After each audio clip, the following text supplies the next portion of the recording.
42장 1절에서 38절까지입니다. 창세기 42장 1절에서 38절까지. 오늘 말씀의 제목은 하나님이 어찌하여 이런 일을입니다. 하나님이 어찌하여 이런 일을. 네? 우리 주변에도 많이 일어나고 있는 일들입니다.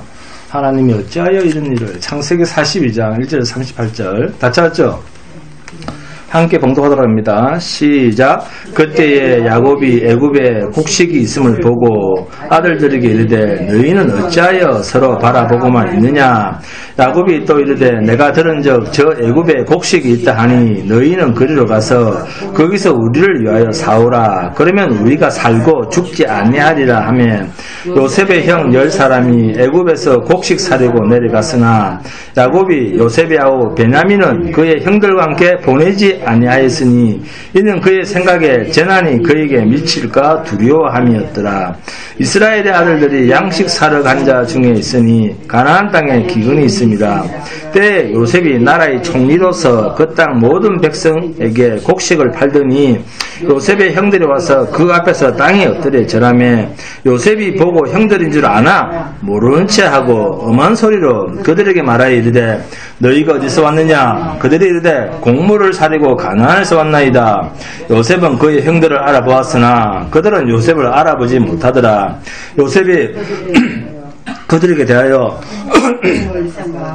꿈을 생각하고 그들에게 이르되 너희는 정탐꾼이라. 이 나라에 틈을 엿보려고 왔느니라. 그들이 그에게 이르되 내 주여 아니니이다. 당신의 종들은 곡물을 사러 왔나이다. 우리는 다 한 사람의 아들들로서 확실한 자들이니 당신의 종들은 정탐꾼이 아니니이다. 요셉이 그들에게 이르되 아니라 너희가 이 나라의 틈을 엿보러 왔느니라. 그들이 이르되 당신의 종 우리들은 12형제로서 가나안 땅 한 사람의 아들들이라. 막내 아들은 오늘 아버지와 함께 있고 또 하나는 없어졌나이다. 요셉이 그들에게 이르되 내가 너희에게 이르기를 너희는 정탐꾼들이라 한 말이 이것이니라. 너희는 이같이 하여 너희 진실함을 증명할 것이라. 바로의 생명으로 맹세하노니 너희 막내 아우가 여기 오지 아니하면 너희가 여기서 나가지 못하리라. 너희 중 하나를 보내어 너희 아우를 데려오게 하고 너희는 같이어 있으라. 내가 너희의 말을 시험하여 너희 중에 진실이 있는지 보리라. 바로의 생명으로 맹세하노니 그리하지 아니하면 너희는 과연 정탐꾼이니라 하고 그들을 다 함께 3일을 가두었더라. 사흘 만에 요셉이 그들에게 이르되 나는 하나님을 경외하오니 너희는 이같이 하여 생명을 보존하라. 너희가 확실한 자들이면 너희 형제 중 한 사람만 그 옥에 갇히게 하고 너희는 곡식을 가지고 가서 너희 집안의 굶주림을 구하고 너희 막내 아우를 내게로 데리고 오라. 그러면 너희 말이 진실함이 되고 너희가 죽지 아니하리라 하니 그들이 그대로 하니라. 그들이 서로 말하되 우리가 아우의 일로 말미암아 범죄하였도다. 그가 우리에게 액을 할 때에 그 마음의 괴로움을 보고도 듣지 아니하였으므로 이 괴로움이 우리에게 임하였도다. 르우벤이 그들에게 대답하여 이르되 내가 너희에게 그 아이에 대하여 죄를 짓지 말라고 하지 아니하였더냐. 그래도 너희가 듣지 아니하였느니라. 그러므로 그의 핏값을 치르게 되었도다 하니 그들 사이에 통력을 세웠으므로 그들은 요셉이 듣는 줄을 알지 못하였더라. 요셉이 그들을 떠나가서 울고 다시 돌아와서 그들과 말하다가 그들 중에서 시몬을 끌어내어 그들의 눈앞에서 결박하고 명하여 곡물을 그 그릇에 채우게 하고 각 사람의 돈은 그의 자루에 도로 넣게 하고 또 길 양식을 그들에게 주게 하니 그대로 행하였더라. 그들이 곡식을 나귀에 싣고 그곳을 떠났더니 한 사람이 여관에서 나귀에게 먹이를 주려고 자루를 풀고 본즉 그 돈이 자기 아귀에 자루 아귀에 있는지라. 그가 그 형제에게 말하되 내 돈을 도로 넣었도다. 보라 자루 속에 있도다. 이에 그들이 혼이 나서 떨며 서로 돌아보며 말하되 하나님이 어찌하여 이런 일을 우리에게 행하셨는가 하고 그들이 가나안 땅에 돌아와 그들의 아버지 야곱에게 이르러 그들이 당한 일을 자세히 알리어 아뢰되 그 땅의 주인인 그 사람이 엄하게 우리에게 말씀하고 우리를 그 땅에 대한 정탐꾼으로 여기기로 우리가 그에게 이르되 우리는 확실한 자들이여 정탐꾼이 아니니이다. 우리는 한 아버지의 아들 12형제로서 하나는 없어지고 막내는 오늘 우리 아버지와 함께 가나안 땅에 있나이다 하였더니 그 땅의 주인인 그 사람이 우리에게 이르되 내가 이같이 하여 너희가 확실한 자들임을 알리니 너희 형제 중에 하나를 내게 주고 양식을 가지고 가서 너희 집안의 굶주림을 구하고 너희 막내 아우를 내게로 데려오라. 그러면 너희가 정탐꾼이 아니요 확실한 자들임을 내가 알고 너희 형제를 너희에게 돌리리니 너희가 이 나라에서 무역하리라 하더이다 하고 각기 자루를 쏟고 본주 각 사람의 돈 뭉치가 그 자루 속에 있는지라. 그들과 그들의 아버지가 돈 뭉치를 보고 다 두려워하더니 그들의 아버지 야곱이 그들에게 이르되 너희가 나에게 내 자식들을 잃게 하도다. 요셉도 없어졌고 시므온도 없어졌거늘 베냐민을 더 빼앗아 가고자 하니 이는 다 나를 해롭게 함이로다. 르우벤이 그의 아버지에게 말하여 이르되 내가 그를 아버지께로 데리고 오지 아니하거든 내 두 아들을 죽이소서. 그를 내 손에 맡기소서. 내가 그를 아버지께로 데리고 돌아오리이다. 야곱이 이르되 내 아들은 너희와 함께 내려가지 못하리니 그의 형은 죽고 그만 남았습니다. 만일 너희가 가는 길에서 재난이 그에게 미치면 너희가 내 흰머리를 슬퍼하여 스올로 내려가게 함이 되리라. 대충 내용 아시겠습니까? 악문에서 아시겠습니까? 알죠? 자, 잘 모르겠어요. 자, 요셉이 하나님으로부터 꿈을 받았을 때 그 꿈의 내용이 형들의 섬김을 받는, 그죠? 주가 된다는 그런 꿈이었죠? 그런 꿈이었습니다. 이것은 주의 역할이었죠. 요셉이 억울하게 팔려서 이방나라 애굽으로 팔려가기는 하지만 요셉이 보디발의 집에서 종살이를 할 때나 감옥에서 옥살이를 할 때나 시종일관 역사는 누구를 중심으로 돌아가고 있습니까? 누구를 중심으로 역사가 움직이고 있습니까? 보디발의 집에서 노예 생활을 할 때도 이 역사는, 이 우주의 역사가 요셉을 중심으로 돌아가고 있어요. 그죠? 요셉을 중심으로. 요셉 때문에 보디발의 집이 하나님으로부터 복을 누리게 되었다. 성경은 이렇게 말씀하고 있습니다. 애굽에 양식이 풍성하다는 소식을 아버지 야곱이 듣고 자기 자식들 몇 명? 10명을 양식을 구하러 애굽 땅으로 보냅니다. 그런데 말제일이 뭡니까? 그렇죠. 그 말제인 베냐민은 보내지 않습니다. 이유가 뭐죠? 자, 본문 4절입니다. 야곱이 요셉의 아우 베냐민은 그의 형들과 함께 보내지 아니하였으니 이는 그의 생각에 재난이 그에게 미칠까 두려워함이었더라. 왜? 요셉이 팔렸잖아요. 요셉이 죽었다고 생각했잖아요. 그죠? 생각하고 있죠. 요셉이 팔려갔다가 지금은 총리가 되었습니다. 자, 그러면 세월이 얼마나 흐른 겁니까? 요셉이 팔려갔을 때가 몇 살? 17살. 총리가 되었을 때가 몇 살? 30살. 그리고 총리가 된 후 몇 년 풍년이 들었습니까? 7년 풍년이 들었습니다. 그렇다면 요셉이 지금 대략 몇 살입니까? 37살이죠. 37살. 이제 풍년이 든 후 심각한 흉년이 들 때 야곱은 애굽 땅에 곡식이 있다는 소식을 듣고 요셉의 형들 10자식들을 보냅니다. 얼마나 오랜 세월이 흘렀습니까? 자, 13년, 그리고 풍년 7년, 그 다음 또 흉년이 들었죠. 이렇게 10년이면 강산이 변한다는데 이제 두 강산이 흘렀음에도 불구하고 야곱은 자신이 사랑하던 요셉을 아직도 생생하게 기억하고 있다는 그 흔적을 라헬에게서 난 베냐민을 형들과 함께 보내지 않는 모습에서 야곱의 그 깊은 속마음을 우리가 읽을 수 있습니다. 20년의 세월이 흘렀습니다. 이제 요셉의 형들 10명이 양식을 사러 애굽 땅에 왔습니다. 그리고 애굽의 총리가 자신들의 동생 요셉인 줄은 상상도 못하고 있습니다. 근데 요셉은 압니까 모릅니까? 본문 7절입니다. 요셉이 보고 형들인 줄 아나 모르는 체 하고 엄한 소리로 그들에게 말하여 이르되 너희가 어디서 왔느냐? 그들이 이르되 곡물을 사려고 가나안에서 왔나이다. 그러죠? 여러분, 성령께서 그리스도의 피로 사신 구속을 우리에게 어떻게 적용을 하십니까? 우리에게 믿음을 일으키시고 또 효력 있는 부르심으로서 우리를 그리스도와 연합하게 하심으로 적용을 시킵니다. 성령께서 오셔서 우리를 부르심으로 말미암아 그리스도의 피로 사신 구속을 우리에게 적용을 시킵니다. 그러면 이 효력 있는 부르심이란 뭘까요? 성령께서 우리의 죄와 비참을 깨닫게 하시고 또 우리의 마음을 밝혀 그리스도를 알게 하시고 우리의 의지를 새롭게 하시고 우리를 권하사 값없이 우리의 죄를 속량해 주신 예수 그리스도를 믿도록 하십니다.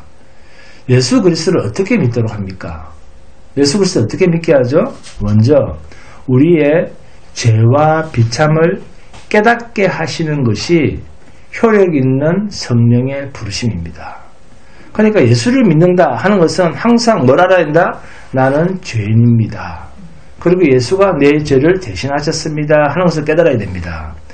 그리고 이것을 인정하고 믿어야 됩니다. 이것이 성령께서 우리에게 찾아오셨을 때 효력 있는 부르심으로 나타나는 흔적입니다. 그러면 이런 효력 있는 부르심을 받은 자들은 금생에서 어떤 유익을 얻을까요? 그것은 금생에서 어렵다 하신가 양자로 삼으신 것, 거룩하게 하심을 얻고 또 여기서 나오는 여러 가지 유익을 얻습니다. 이것을 한 단어로 표현하면 거듭남입니다. 거듭나게 되죠. 이걸 중생이라고 합니다. 그러면 성령께서 우리를 거듭나게 하시는 방편은 뭐죠? 성경입니다. 하나님의 약속입니다. 그리고 진정한 해결은 뭡니까? 성령의 역사로서 자기의 죄를 뉘우치고 예수 그리스도를 믿는 것입니다. 자, 그러면 본문에서 요셉의 10형들이 애굽의 총리가 되어 있는 요셉을 만나면서 어떻게 자신들의 죄를 깨닫게 되는가? 내가 죄인이었구나. 이 10형제들을 깨닫게 됩니다. 어떻게 알게 되는가? 어떻게 알아가는가 하는 것을 한번 살펴보겠습니다.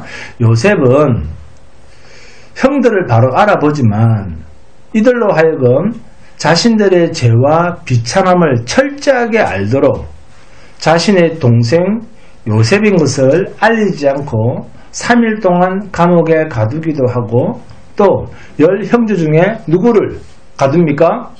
그렇죠. 시몬을 결박하여 애굽에 남게 합니다. 왜 이러한 일이 일어나는가? 자, 본문 6절에서 9절을 보시면 압니다. 함께 봉독합니다. 6절에서 9절입니다. 때 요셉이 나라의 총리로서 그 땅 모든 백성에게 곡식을 팔더니 요셉의 형들이 와서 그 앞에서 땅에 엎드려 절하며 요셉이 보고 형들인 줄 아나 모르는 채 하고 엄한 소리로 그들에게 말하여 이르되 너희가 어디서 왔느냐? 그들이 이르되 곡물을 사려고 가나안에서 왔나이다. 요셉은 그의 형들을 알아보았으나 그들은 요셉을 알아보지 못하더라. 요셉이 그들에게 대하여 꿈을 생각하고 그들에게 이르되 너희는 정탐꾼이라 이 나라의 틈을 엿보려고 왔느니라. 요셉은 형들 보고 하나님께서 왜 그 옛날에 그 꿈을 내게 주셨는가? 형들이 나에게 지금 절을 하고 있구나. 이들이 나를 섬기러 왔구나. 20년 전에 하나님이 자신에게 준 꿈을 이제야 10형제들 앞에서 자신의 그 옛날의 꿈을 하나님이 주신 꿈을 해몽하게 됩니다. 뭘까요? 요셉 네가 이렇게 출세한다 그런 꿈일까요? 요셉의 출세를 위한 꿈입니까? 자신의 고난을 통해서 형제들을 구원하기 위한 꿈, 살리기 위한 그 주의 역할, 머리됨의 역할을 그때서야 알았다, 깨달았다는 것입니다. 이 일로 인해서 요셉은 형들에게 자신의 정체를 드러내지 않고 형들을 정탐꾼이라고 몰아세우면서 그들을 엄하게 대합니다. 그러자 형들은 자신들은 정탐꾼이 아니요. 우리는 가족들을 위해서 양식을 살아온 자들입니다. 라고 말을 합니다. 그럼에도 불구하고 요셉은 막무가내죠. 막무가내로 그들을 3일 동안 감옥에 가둡니다. 이 요셉의 형들이 3일 동안 감옥에서 뭘 했겠습니까? 자, 여러분이 그 요셉의 형들이라면 3일 동안 감옥에 모여서 뭘 하겠습니까? 이제 자기를 죽일지도 살릴지도 모르는데, 정탐꾼이면 스파인데, 죽을 가능성이 더 많은데, 맞아, 죽을 가능성이 더 많은데, 거기서 뭘 생각하겠어요? 3일 동안 감옥에 갇혀버렸으면. 내가 무슨 짓을 해서 이렇게 됐나? 그렇죠. 생각을 하게 되죠. 본문 17절입니다. 그들을 다 함께 3일을 가두었더라. 이들이 3일 동안, 자, 무엇을 했을까요? 그 내용이 본문 21절, 22절입니다. 함께 봉독합니다. 시작. 그들이 서로 말하되 우리가 아우의 일로 말미암아 범죄하였도다. 그가 우리에게 애걸할 때 그 마음의 괴로움을 보고도 듣지 아니하였으므로 이 괴로움이 우리에게 임하도다. 르우벤이 그들에게 대답하여 이르되 내가 너희에게 그 아이에 대하여 죄를 짓지 말라고 하지 아니하였더냐. 그래도 너희가 듣지 아니하였느니라. 그러므로 그의 핏값을 치르게 되었도다 하니. 누구를 떠올리고 있어요? 요셉을 떠올리고 있잖아요. 자신들이 지은 죄를 생각하고 있잖아요. 자신들이 언제? 20년 전에 동생 요셉의 일로 인해서 범죄했다라고 고백을 하고 있습니다. 동생 요셉이 울면서 형 살려줘 살려달라고 애걸복걸할 때 그 마음의 괴로움을 보고도 듣지 않았더니 이제는 우리도 그때의 요셉의 심정 괴로움과 똑같이 당하게 되었도다. 이렇게 탄식을 합니다. 자백을 합니다. 이제야 그때의 죄를 깨달았다는 것입니다. 죄를 깨닫게 하죠. 그러자 맏아들 르우벤이 봐라 그때 내가 뭐라고 그랬냐. 그렇게도 죽이지 말라고 했는데 결국 거부하더니 이제는 우리가 그 핏값을 지불하게 되었잖아. 이 10명의 야곱의 자식들은 이제는 자신들이 죽고 사는 목숨 문제는 누구 손에 달려있습니까? 요셉 손에 달려있는 거예요. 네? 애굽의 총리 대신이 된 요셉의 손에 달려있음을 깨닫게 됩니다. 네? 이제 요셉이 그 상황이 20년 만에 역전이 된 거예요. 이 10명을 한 방에 다 보낼 수 있어요. 그리고 10명을 이들 10명을 다 죽여도 이들 10명은 할 말이 있습니까? 없습니까? 할 말이 없죠. 네? 자, 할 말이 없게 되었어요. 그런데 요셉은 시므온만 가둡니다. 시므온만 인질로 잡고 나머지 형제들은 다 석방을 시키면서 누구를 데리고 오라고 합니까? 그렇죠. 자신의 바로 아내 동생 베냐민을 데리고 오라고 합니다. 그리고 그들의 짐승, 그 짐승의 양식 자루, 네? 양식 자루에 양식도 가득가득 채워주고 그들이 먹을 양식도 가득가득 주고 그리고는 그들이 가지고 온 돈도 그대로 돌려주고 그 자루에 도로 넣어주도록 합니다. 본문 25절입니다. 명하여 곡물을 그 그릇에 채우게 하고 각 사람의 돈은 그의 자루에 도로 넣게 하고 또 길 양식을 그들에게 주게 하니 그대로 행하였더라. 요셉이 그들에게 이렇게 호의를 베풀고 또 9 형들이 베냐민 동생을 데리고 오겠다고 가나안 땅으로 돌아갑니다. 그런데 가다가 짐승에게 먹이를 주려고 자루를 푸는데 그 자루 속에 누가 좋아하는 돈이 내가 목사도 좋아합니다. 이게 문제입니다. 이 문제. 예? 여러분이 좋아하는 돈이 우리 모두가 좋아하는 돈이 그대로 있는 것을 보고 어떻게 합니까? 좋아라 합니까? 네, 좋아라 합니까? 문열 여사님. 이제 죽었다. 이제 죽었다. 그렇습니다. 엄청나게 두려워합니다. 좋아라 하지 않습니다. 28절 보세요. 그가 그 형제에게 말하되 내 돈을 도로 넣었도다. 보라 자루 속에 있도다. 이에 그들이 혼이 나서 떨며 서로 돌아보며 말하되 하나님이 어찌하여 이런 일을 우리에게 행하셨는가 하고. 자, 돈생기면 좋아해야 됩니까? 이렇게 무서워해야 됩니까? 자, 나한테 돈이 생겼는데 무서워하시는 분 계세요? 아무도 없네. 네. 돈이 생겼다고 좋아하는 것이 아니라 두려워서 부들부들 떨고 있습니다. 바로 이것이 자신들이 지은 죄를 깨닫고 난 이후에 야곱의 아들들의 거듭난 모습입니다. 이 아들들의 모습이에요. 과거에는 20년 전에는 그렇게도 살려달라고 애걸하는 아버지, 이 아버지의 사랑받는 총애를 받는 동생 요셉을 은 20냥에 팔아서 그 돈을 뭐 나누어 가졌는지 그들끼리 그 판 돈으로 먹고 마셨는지 유흥비로 썼는지는 모르지만 어쨌든 그들은 동생 요셉을 판값을 챙겼던 그런 악한 자들이었습니다. 그런 그들이 마음이 바뀌지 않았다면, 그죠? 바뀌지 않았다면 어떻게 해야 됩니까? 옛날의 모습 그대로라 했다면 어떻게 됩니까? 공돈이 생겼으면 이게 웬 횡재냐 이래야 되잖아요. 네?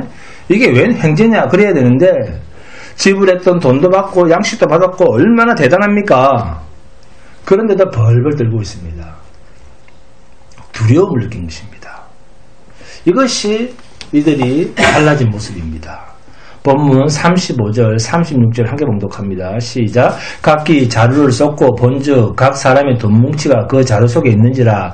그들과 그들의 아버지가 돈뭉치를 보고 다 두려워하더니 그들의 아버지 야곱이 그들에게 이르되 너희가 나에게 내 자식들을 잃게 하도다. 요셉도 없어졌고 시몬도 없어졌거늘 베냐민을 또 빼앗아 가지고자 하니 이는 다 나를 해롭게 함이로다.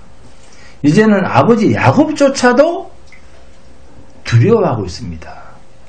두려워서 다시 애굽으로 가는 것을 지체하고 있습니다. 집에 갔다가 바로 와야 됩니까? 어떻게 됩니까? 지금 그 시몬이 잡혀 있는데 바로 가야 되잖아요. 근데 바로 못 갑니다. 네? 왜? 돈이 있고 그러니까 이제 막 가면 이제 죽었다 하는 거예요. 죽었다. 그래서 이제 못 가는 거예요. 그러니까 시간을 질질 끌죠. 나 안 갈래. 뭐 내일 갈래. 모레 갈래 하면서 못 갑니다. 시간을 계속 끌어요. 두려움에서 다시 애굽으로 갈까 말까, 제 동생을 데리러 갈까 말까. 네? 그래서 약속된 시간보다 많이 지체한 것 같아요. 성경을 보면 창세기 43장 1절입니다. 함께 봉독합니다. 창세기 43장 1절 시작. 그 땅에 기근이 심하고 그들이 애굽에서 가져온 곡식을 다 먹으며 그 아버지가 그들에게 이르되 다시 가서 우리를 위하여 양식을 조금 사오라 그러잖아. 그죠? 1절 2절 나오죠. 네? 다시 애굽으로 가서 양식을 사러 갈 수 있을까요? 없을까요? 근데 어떻게 갑니까? 베냐민도 또 데리고 가야 됩니다. 아버지가 제일 또 사랑하는 그 베냐민 막내 베냐민을 데려가지 않고서는 다시 애굽의 그 총리 앞에 양식을 사러 왔습니다라는 말을 할 수 있습니까? 없습니까? 말을 할 수가 없습니다.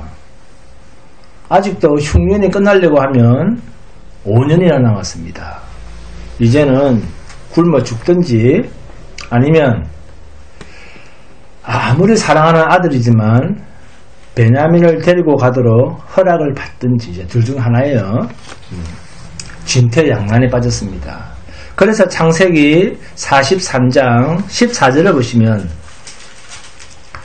전능하신 하나님께서 그 사람 앞에서 너희에게 은혜를 베푸사 그 사람으로 너희 다른 형제와 베냐민을 돌려보내게 하시기를 원하노라. 내가 자식을 잃게 되면 이루리로다. 포기를 합니다. 이래 주거나 저래 주거나 이제 마찬가지입니다. 굶어 주거나 데려가서 뭐 주거나 마찬가지가 됐어요. 이제는. 그러니까 극심한 흉년으로 이제는 야곱이 번쩍 두 손을 듭니다. 내가 자식을 잃게 되면 이루리로다. 이제 죽게 되었다는 거죠. 이제 배고파서. 야곱이 이제는 자기가 사랑하는 마지막 아들도 베냐민도 이제는 포기하고 있습니다. 다 포기합니다. 그래서 10형들이 다시 요셉 앞에 서게 됩니다. 그런데 창세기 43장 18절입니다. 함께 봉독합니다. 18절 18절 시작. 그 사람들이 요셉의 집으로 인도되매 두려워하여 이르되 전번에 우리 자루에 들어있던 동네 일로 우리가 끌려드는도다. 이는 우리를 억류하고 달려들어 우리를 잡아 노예로 삼고 우리의 나귀를 빼앗으려 함이로다 하고 그러죠. 데려가는데 왜 그 총리 집을 마을로 데려갑니까? 그죠? 근데 총리 집으로 데려가는 거예요. 예? 총리면은 그 대통령 다음인데 총리 대신이 되는 요셉이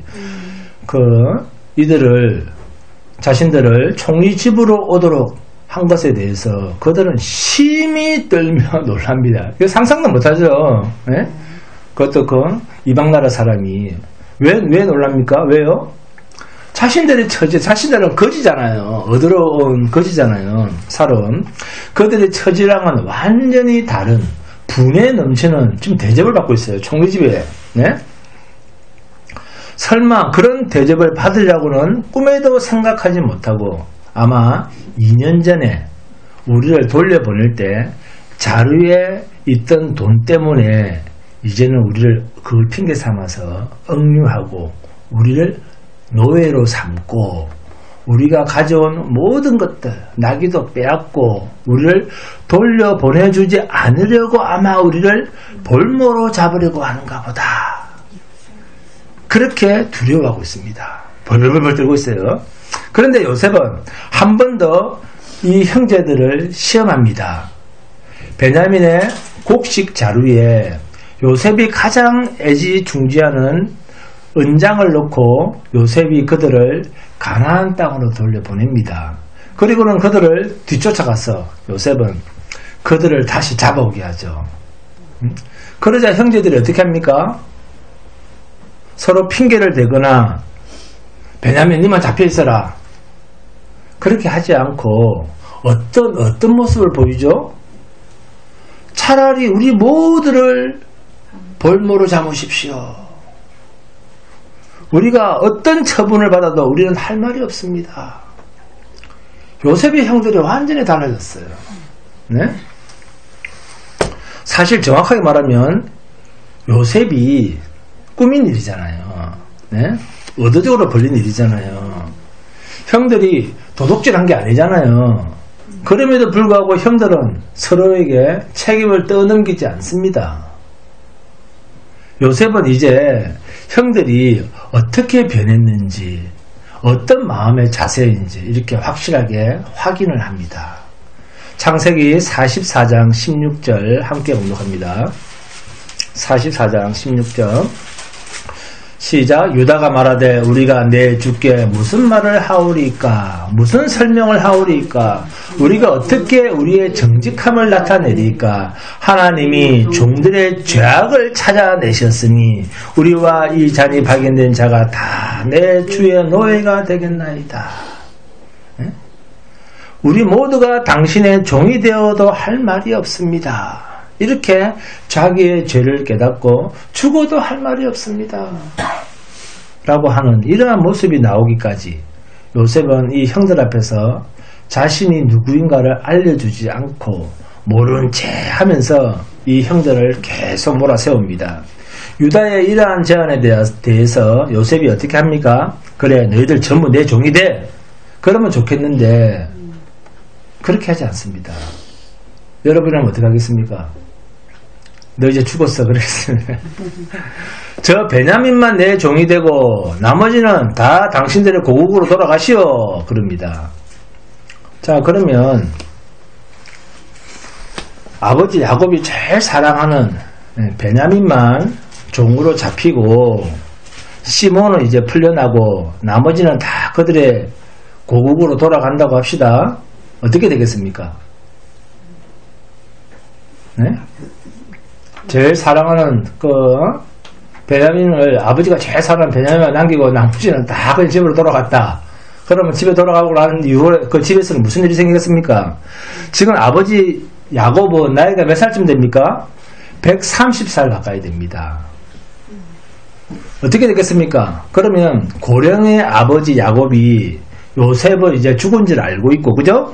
이제는 베냐민까지 집으로 함께 가지 못하고 형들끼리만 집으로 돌아가면 그 고령의 아버지 야곱이 충격을 받고 어떻게 되겠습니까? 그럴 가능성이 많겠죠. 아무래도 요셉이 이걸 모를까요? 요셉이 알죠. 그런데도 불구하고 요셉은 형들을 보면서 어떻게 합니까? 베냐민은 두고 당신들은 양식을 가지고 당신들의 고국으로 가나안으로 돌아가시오. 그러자 그 형들 중에 유다가 총리여 할 말이 있습니다. 내가 네 번째인데 차라리 내가 당신의 종이 되겠습니다. 늙은 우리 아버지와 약속을 했는데 저의 제안대로 그렇게 하지 않으면 우리 아버지 야곱은 살아계실 수가 없습니다.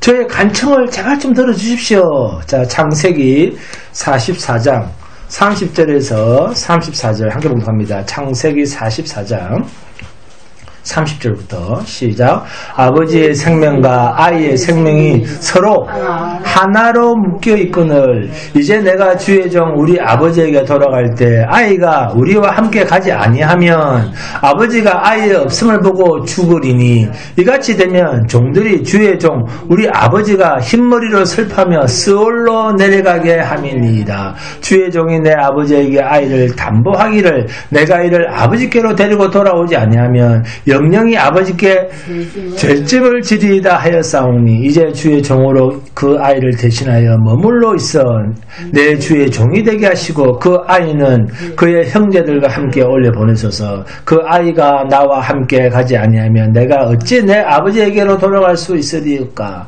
두렵건대 저희가 내 아버지에게 미침을 보리이다 하면 이 주의 종이 누굽니까? 유다입니다. 유다.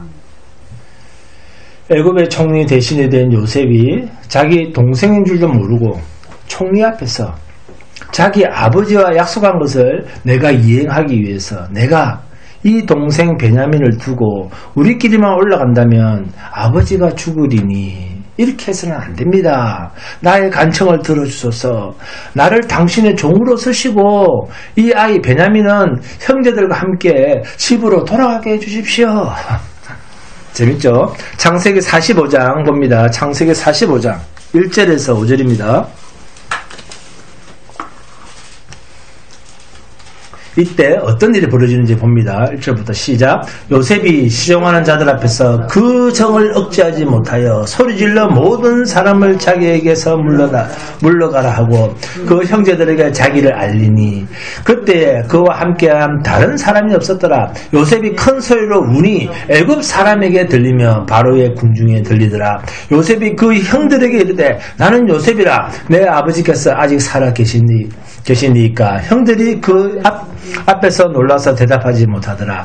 요셉이 형들에게 이르되 내게로 가까이 오소서. 그들이 가까이 가니 이르되 나는 당신들의 아우 요셉이니 당신들이 애굽의 판자라. 당신들이 나를 이곳에 팔았다고 해서 근심하지 마소서. 한탄하지 마소서. 하나님이 생명을 구원하시려고 나를 당신들보다 먼저 보내셨나이다. 자, 보복을 당해야 될 죄인들인데 보복을 하지 않습니다. 그죠? 보복은커녕 오히려 자신들을 살려내는, 구원해내는, 자신들을 구원해내는 일들을 통해서 결국 무엇을 말하고 있는 거죠? 이 성경이 무엇을 말하고 싶은 겁니까? 하나님을 배반하고, 네? 하나님을 버린 자들이, 그죠? 하나님을 배반하고 하나님을 버린 자들이 오히려 버림받아 마땅함에도 불구하고 우리가 버린 그분이 우리의 죗값 대신 우리 대신 죽으시고 우리를 영원히 살려내시는 것을 보여주려고 하는 그림자로서의 계시적 사건입니다. 그래서 예수 그리스도의 십자가 앞에서 우리가 할 말이 있다면 뭡니까? 우리가 십자가 앞에서 내가 죽인 그 예수 앞에서 할 말이 있다면 뭡니까? 그것은 하나님의 놀라운 은혜요, 하나님의 놀라운 자비하심이요, 하나님의 놀라운 긍휼하심이라. 값없이 우리에게 베푸신 사랑이라. 이렇게밖에는 표현할 길이 없습니다. 자, 그렇다면 내가 주를 믿는 성도라면 나를 위하여 죽으신 주님의 십자가를 외면한 채 하나님을 부르고 예수님 앞에 나와서 이 예수님의 나를 위하여 죽으신 내 죄값을 대신 치러 십자가에서 죽으신 대속하신 성령하신 그 주님 앞에서 세상 거 주십시오. 눈에 보이는 거 주십시오. 이걸 구하고 찾는 사람이 있다고 하면 자신 한번 돌아봐야 됩니다. 이런 사람들은 아직까지 자신이 누군지 모르는 사람이에요. 창세기 3장 봅니다. 창세기 3장 23절 24절입니다. 창세기 3장 23절 24절 함께 복독합니다. 시작. 여호와 하나님이 에덴 동산에서 그를 내보내어 그의 근원이 된 땅을 갈게 하시니라. 이같이 하나님의 그 사람을 여기에 동글에 칩니다. 쫓아내시고 에덴 동산 동쪽에 그룹들과 두루도는 불칼을 두어 생명나무의 길을 지키게 하시니라. 아멘. 하나님은 죄를 지은 인간을 에덴 동산에서 쫓아냈습니다. 쫓아냅니다. 죄를 지은, 그러니까 죄가 있는 인간은 에덴 동산에서 살 수가 없습니다. 그리고는 다시는 화목하고 하나님과 화목하고 병도 없고 황홀함과 같은 그 영광의 동산에서 범죄한 인간들을 쫓아내고 화영검으로 지키고 에덴 동산을 닫아버립니다. 아예 쫓아내버렸습니다. 이렇듯 하나님의 일하심은 인간의 육체적 생존을 위해서 일하신 적이 없습니다. 무엇을 한 인간에게는? 범죄한 인간에게는. 그래서 범죄한 인간은 생존이 중요한 것이 아니라 뭐가 중요합니까? 범죄한 인간에게 제일 중요한 것이 있다고 하면 이 죄 문제를 해결하는 방법이 제일 중요한 거예요. 죄 문제를 해결할 수 있는 생명길이 제일 중요합니다. 그래서 죄 지은 인간에게는 어떤 환경이 주어집니까? 고통의 환경이 주어집니다. 그의 근원이 된 땅을 갈게 하시니라. 이렇게 고통이 주어집니다. 그런데 이 고통의 환경이 생존의 문제에 엄청난 위협으로 닥칠 때가 너무나 많습니다. 그러나 이것조차도 하나님께서는 당신의 백성을 구원하시기 위한 영생을 위해서 생명의 구원을 위해서 인간의 형편과 환경을 사용하십니다. 그러므로 우리가 삶의 기근이 들거나 죽음의 문제가 펼쳐진다고 해도 그 일에서 속히 벗어나게 해주십시오. 그러기보다는 하나님께서 왜 나를 여기까지 인도하셨는가? 어려움이 더할수록 하나님은 내게 영혼의 구원을 위한 신실하신 일하심이 있구나 라는 이러한 인식이 필요합니다. 하나님이 야곱의 가족들을 일부러 고생시키려고 기근을 일으킨 게 아닙니다. 이들을 어디로 보내기 위해서? 그들의 구원자인 요셉을 만나도록 애굽으로 보내기 위해서 가나안 땅에 기근을 일으키신 것입니다. 여러분, 성도에게 하나님께서는 반드시 무엇을 보게 합니까?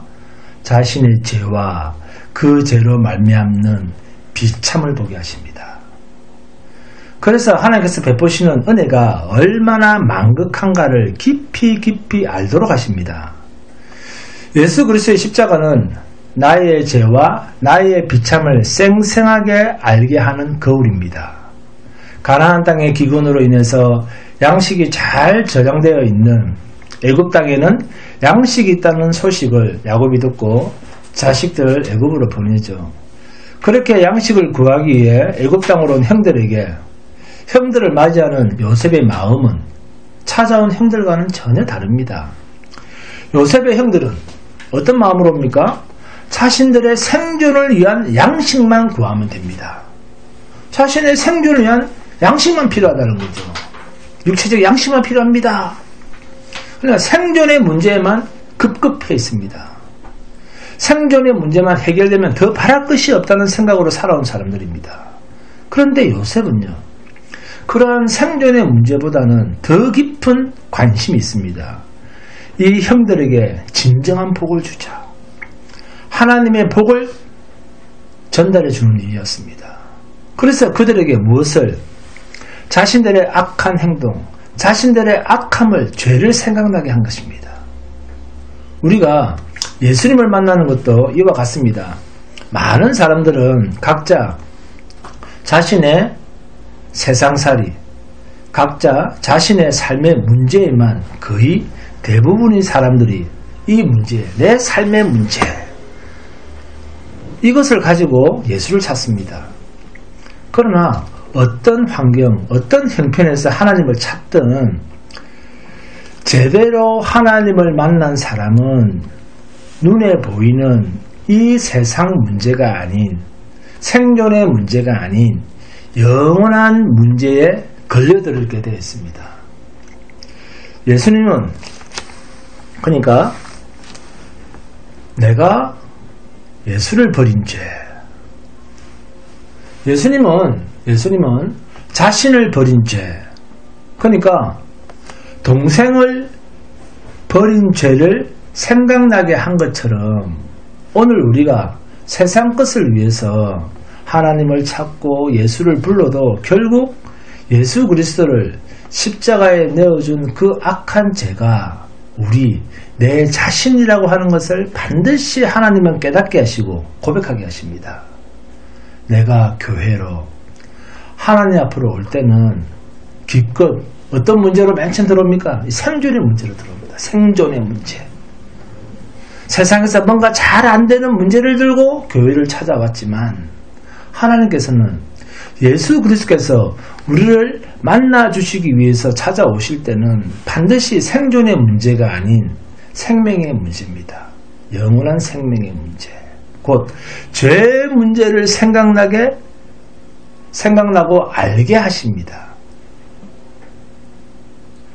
이 죄의 문제는 바로 우리의 구원을 위하여 이 세상에 오셔서 우리의 모습으로 대신 십자가에서 돌아가신 이 예수가 바로 내가 버린, 예수님께서 그렇게 십자가에서 절규를 해도 요셉처럼 절규를 해도 외면했던 우리, 네? 내가 버린, 내가 그를 십자가에 내어준 장본인이었구나 하는 것을 알게 하십니다. 내가 버린 그분이 나를 구원하신 분이었구나. 내 죄를 담당하신 분이었구나.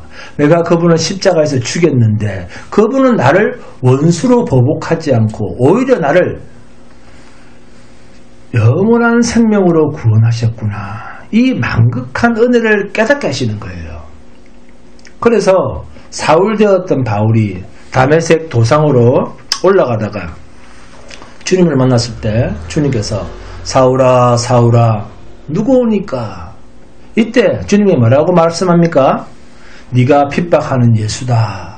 이 말을 다른 말을 바꾸면 뭡니까? 네가 죽인 예수다. 그 말이에요. 네? 네가 나를 죽였지 않느냐? 네가 죽인. 그러나 다시 산 부활하십니까? 부활한 예수다. 사울이었던 바울이 다메섹 도상에서 부활하신 주님을 만났을 때 들었던 그 음성이 바로 오늘 생존의 문제를 가지고 나왔던, 세상 문제를 가지고 나왔던 그 누구라도 주님을 만났을 때 들을 수 있는 음성은 내가 세상 것을 가지고, 세상 문제를 가지고 교회로 왔지만, 기도를 했지만 40일 금식 기도를 했지만 그래도 주님께서 주신 기도의 응답은 뭡니까? 내가 죽인 그 예수가 나를 구원하신 메시아구나 하는 것을 알게 하시는 거예요. 그래서 할 말이 없게 만드시는 거예요. 그래서 우리는 그분 앞에서 두 손을 드는 겁니다. 주여 기껏 이것 해주십시오 저거 주십시오 했는데 결국 깨닫게 된 것은 뭡니까? 나는 죄인이로소이다. 그 고백이 결국은 나오는 거예요. 네? 그래서 어떤 기도로 마무리됩니까? 나를 불쌍히 여겨 주시옵소서. 가슴을 치며 통곡하는 것입니다. 네? 이게 우리 기도예요. 누가 감히 이 예수 앞으로 나가서 어려운 척 자기 을을 자랑할 용사가 있겠습니까? 내가 죄 없는 그분을 십자가에 내어주고 죽였는데 내가 죽여놓고 그분 앞에서 이거 주십시오 저거 주십시오 무엇을 달라고 말할 마음이 생깁니까? 신자는 이러한 생명의 마음을 가지고 주님을 만나는 자입니다. 그래서 성령님은 우리 안에 찾아오셔서 십자가를 알게 하시고 작은 예수로 우리로 살아가게 하시기 위해서 우리를 어디로 인도합니까? 십자가의 길로 인도한다고 하지 않습니까? 자기를 부인하고 자기 십자가를 지고 나를 따를 것이니라. 이게 주님의 응답입니다. 이 일을 위해서 하나님의 영, 주님의 영이신 성령께서 우리를 찾아오셔서 인도하고 계십니다. 이것이 신자의 일생입니다. 성령님이 인도하시는 주님이 가신 길, 이 십자가의 길을 요셉의 삶을 보면서 묵묵히 찬송하며 따라가는 복된 성도가 되시기를 주님의 이름으로 축원드립니다. 헌금 찬송합니다. 찬송가 54장입니다.